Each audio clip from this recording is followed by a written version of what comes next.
अल्लाह के वलियों को हुक्म होता है अल्लाह का, अब इन्हें न बचाया जाएगा तो जाहिर सी बात है वो हुक्म इलाही के पाबंद है। उन्होंने वो कटोरी छोड़ दी, फिर हलाकू दाखिल हुआ बगदाद में और ऐसी तबाही मचाई थी कि पूरे बगदाद की सड़कों में सिर्फ खून ही खून था, तबाह व बर्बाद कर दिया, ईंट से ईंट बजा डाली। इस वाक़े को मैंने पढ़ा, उसके बाद ये महसूस हुआ अल्लाह के औलिया कराम मदद जरूर करते हैं लेकिन एक वक्त तक, जब वो वक्त आ जाए अल्लाह की तरफ से मना हो जाए कि ये कौम बड़ी सरकश है, अब इनकी मदद ना की जाए, तो फिर ये हाथ उठा लिया करते हैं और इनको हालात पर छोड़ दिया जाता है। अज़ीज़ान गिरामी वक़ार, औलिया कामिलीन की करामतों पर भौंकने वालों से भी मैं यही कहूंगा, वो चाहे तो पल भर में हालात हमारे बदल दें, चाहे तो जमीन को उलट पलट दें, लेकिन वो अल्लाह के हुक्म के पाबंद होते हैं। और लोगों के लिए ये बात है, नसीहत है कि जब ऐसे हालात आ जाएं, आप इधर उधर भागने की बजाय पहले अपने दिल की तरफ देखें, कहीं मेरे गुनाहों से दिल के धब्बे बढ़ तो नहीं गए, मेरा दिल सियाह तो नहीं हो गया। सच बताओ मेरे अजीजों, इतने सख्त हालात के बाद कितने लोगों को ऐसी तौफीक हुई कि रात का अंधेरा छा गया हो और तौबा करने का जज्बा बढ़ गया हो, रात के वक्त बैठ करके रोने लग गया हो। फिलिस्तीन के गज्जा के उन मुसलमानों की हालत ज़ार को देखकर रूह अगर तड़पती है और तुम अपने अमाल की सेहत और दुरुस्तगी के लिए तौबा कर ले जाते हो, ये बहुत बड़ी नेमत है अल्लाह की। फिर तुम्हें किसी करामत के ज़ुहूर की जरूरत नहीं, तुम्हारा बदलना ही दुनिया के हालात को बदल देगा, सब बदल जाएगा।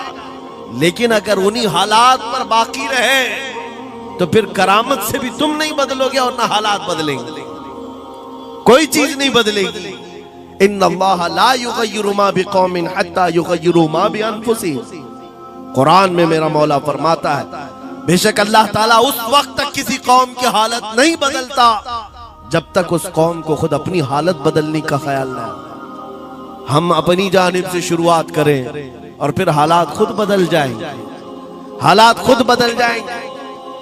सरकार सैयदना गौसे आजम अब्दुल कादिर जीलानी रदी अल्लाह तआला अन्हु जिस हाल में बगदाद तशरीफ लाए थे, उस जमाने को याद करें, उस जमाने को याद करें। वो ऐसा जमाना था कि उस वक्त हक बोलना एक जुर्म हो गया था। शिया नवाज खलीफा मौजूद थे, हजरत अबू बकर हजरत उमर का नाम लेने पर भी मस्जिद के दरवाजे पर कोड़े मारे जाते थे। ये वो हालात थे, उलमा की जुबानें गंग थी, बोल नहीं पाते थे, खुतबा क्या देना है वो बिल्कुल स्क्रिप्टेड, जो खलीफा है वक्त चाहे बस उतना ही। आज जैसे सऊदियों के यहाँ ये रिवाज, बादशाह की हिमायत में और बादशाह जैसा चाहे वैसी मस्जिद का मौलवी भी बोलता रहे। शरीयत क्या कह रही है, मेरे मुस्तफा करीम सल्लल्लाहु ताला अलैहि वसल्लम की तालीमात क्या कह रही है, इससे क्या सरोकार, बस उतनी बातें करो जितनी उनके बादशाह की हिमायत की। ये दौर गौसे आजम के जमाने का भी था। उस वक्त हक बोलना एक बहुत बड़ा जुर्म था, उलमा को कोड़े मारे जाते थे। आपको पता है उसी बगदाद में सिर्फ एक हक बात का ऐलान करने की वजह से इमाम अहमद बिन हंबल को 300 कोड़े मारे गए थे। उनकी पीठ झुक गई थी, उनकी रीढ़ की हड्डी टेढ़ी हो गई थी। कोड़ा किसको कहते हैं, कोई रस्सी को नहीं, चमड़े का वो बेल्ट जिससे वो मारते थे तो जिस्म की चमड़ी लग करके आ जाती थी। 100 कोड़े में तो आदमी मर जाता था, कोई बच गया बच गया। 300 कोड़े खाए उस इमाम की बात कर रहा हूं जिसको मेरे नबी की 5 लाख हदीसें याद थी। वो इमाम अहमद बिन हंबल इतने बड़े इमामुल हदीस कोड़े खाते थे तो किस बात पर, सिर्फ हक बात का ऐलान बरसरे पैकार करते थे, सबके सामने करते थे। उन्होंने कोई बादशाह की रू रियायत नहीं की, उन्होंने ये नहीं देखा कि ये क्या चाहते हैं, बल्कि हमेशा ये देखा कि मेरे नबी की शरीयत क्या चाहती है। मेरे अजीजों, यही बड़ी करामत है। गौसे आजम की बड़ी करामतों में से करामत यह है, उस जमाने में आप बगदाद तशरीफ लाए जब हालात ऐसे थे कि हक बोलना दुश्वार था, और आप जब मस्जिद के मिंबर पर खड़े होकर ऐलान करने लग गए, हैबत ऐसी तारी थी कि कोई आपको रोक ना सका, और आपकी ये हक्कानियत की तबलीग फैलती गई। शुरू में 10 लोग, फिर 20 लोग, फिर 100-200, फिर 1000-2000। गौसे आजम ने चंद महीनों में जो खुतबात दिए, आपके खुतबात का आलम यह था कि फिर 70,000 का मजमा बराबर सुनने के लिए आया करता। और गौसे आजम का ये खुतबा एक नहीं, हजारों खुतबात हैं। जब जब आप खुतबा देते थे, एक बात याद रखें, जुबान अगर पाक हो और अल्लाह की नबी पाक की शरीयत ताहिरा बोलती हो, उस जुबान में बला का असर होता है, अल्लाह करीम की तरफ से असर डाला जाता है। हक बात अगर बुलंद आवाज से कहो, ये मत देखो कि मैं कौन हूं, ये देखो कि कलाम किसका है। अल्लाह करीम लोगों के दिलों पर बात डालता है। गौसे आजम की जुबान से निकले हुए कलमात ऐसे हुआ करते, मजमा खत्म होने से पहले पता नहीं कितनों की तो लाशें उठाई जाती थी, कितने तो वहां बेहोश हो जाते। किस बात पर? इतना असर करता दिल पर कि लोग कपड़े फाड़ लेते थे। खुतबे के अंदर, बयान के अंदर ऐसा असर होता कि लोग बैठे बैठे मदहोश हो जाते, कोई जोश हाल में कपड़े फाड़ डालते।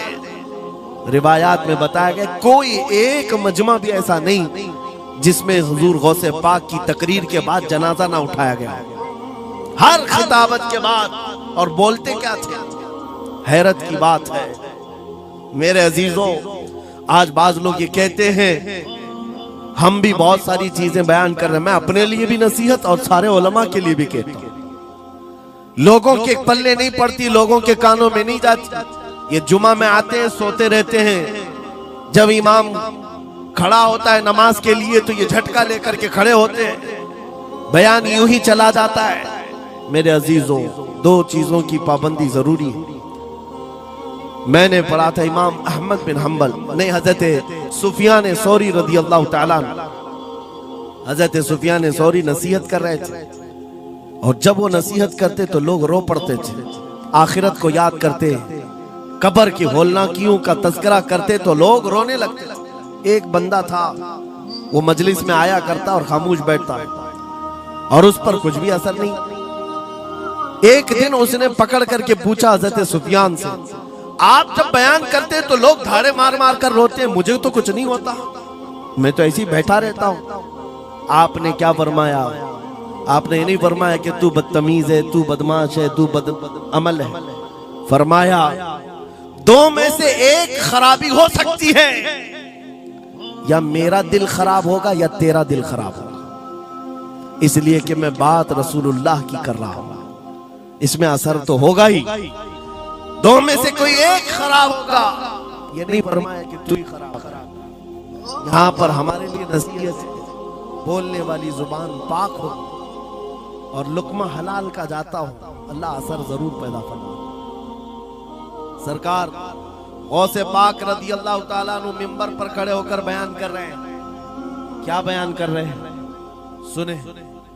एक दिन आप हजरत अब्दुल जब्बार को बैठाए, अपने बेटे को, वो बयान करते रहे, उसके बाद उतर करके आगे कहा, अब्बा जान आप जो बयान करते हैं उसमें जो रिक्कत तारी होती है वो मेरे बयान में नहीं होती, आप बयान में। वो से पाक मिंबर पर खड़े हो गए और सुनो, 70,000 का मजमा है। गौसे पाक की तकरीर क्या है? डायरेक्ट शुरू फरमाते गौसे पाक, ऐ लोगों, मेरे घर में आज एक बड़ा हादसा हो गया। अपने घर का वाकया बयान कर रहे हैं, मेरे घर में आज एक अजीब हादसा हो गया। अब्दुल जब्बार की माँ यानी अपनी बीवी के बारे में कह रहे हैं, उनके बेटे हजरत अब्दुल जब्बार कहते हैं, अब्दुल जब्बार की माँ मेरे लिए दही मट्टी की हांडी में जमा कर रखी हुई थी, एक छीके से लटकाई हुई। गर्मियों के दिन थे, आज मेरी भी ख्वाहिश थी दही खाने की। मैं घर पहुंचा दोपहर के वक्त, दही की हांडी मेरी बीवी ने उठा करके दस्तरखान पर रखा था। मेरे पहुंचने से पहले ही एक बिल्ला आया घर में और पांव से झपटा मारा, वो दही का मटका गिर गया, टूट गया और दही पूरा जमीन पर बह गया। न माँ खा सका न मेरी बीवी खा सकी। इतना बयान करना था कि लोग ठाड़े मारकर रोने लग गए, कपड़े फाड़ने लग गए।